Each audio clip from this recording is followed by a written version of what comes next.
Привет, друзья, и весь творческий YouTube. С вами Инна Жарая. Сегодня я расскажу о некоторых необходимых материалах для тех, кто начинает работать с фоамираном. Мои рекомендации субъективные, и я расскажу, исходя из своего опыта.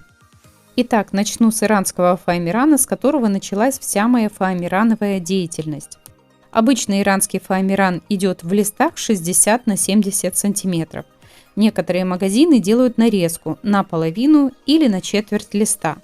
Обычно его толщина колеблется от 0,5 до 1,2 мм. Материал пористый, легко поддается обработке и запоминает форму при нагревании. Китайский фоамиран. В магазинах для творчества я часто встречаю именно этот материал, он более плотный, его толщина достигает 2 мм, поэтому он больше подходит для детского творчества.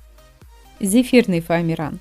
Этот материал в основном изготавливает Китай, толщина его от 0,5 до 2 мм. Он при нагревании склеивается между собой, то есть если сложить в несколько слоев и прогреть, то материал склеится. Методы истончения этих материалов смотрите в моем видео, я оставлю подсказку в правом верхнем углу и в описании к этому видео. Турецкий, разновидности китайского, шелковый, вуальный фоамиран – это те виды материала, с которыми можно экспериментировать после основных вышеупомянутых. Краски. Огромное разнообразие красок, которые работают с фоамираном, позволяет вам выбрать наиболее подходящий вариант. Сухая пастель.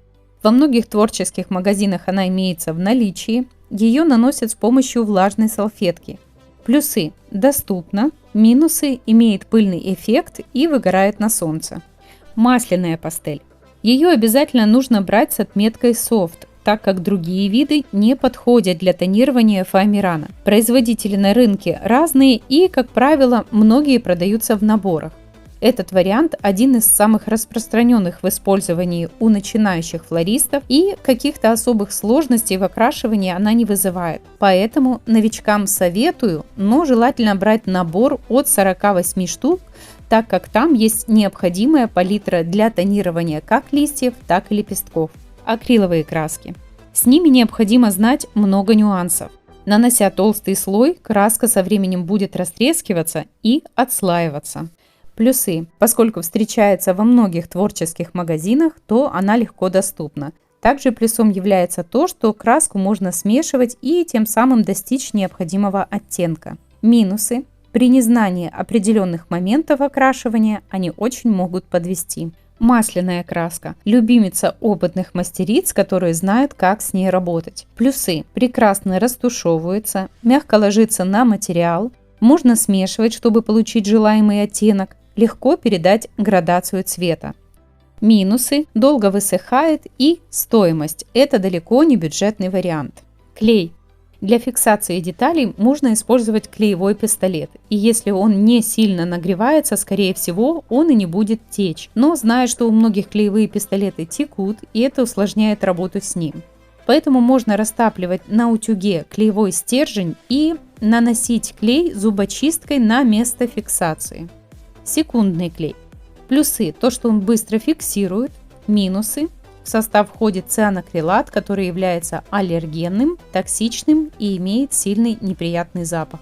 Один из главных инструментов, который необходим при работе с фоамираном – это утюг. С помощью него мы прогреваем и истончаем фоамиран. Проволока. Раньше для крепления листьев я использовала бисерную проволоку номер 30. Так как это бюджетный вариант, и ее можно было найти во многих магазинах. Позднее мне полюбилась в работе проволока в бумажной обмотке. Чаще использую номер 30, номер 28 и номер 26. Плюсы. Она намного проще в работе. Минусы. Сложнее найти, и это не самый бюджетный вариант. Ну что ж, друзья, надеюсь, это видео было для вас полезно и информативно. Ставьте лайки, подписывайтесь на канал, комментируйте и нажимайте на колокольчик, чтобы не пропустить новые интересные видео. С вами была Инна Жарая. Всем пока, до новых встреч!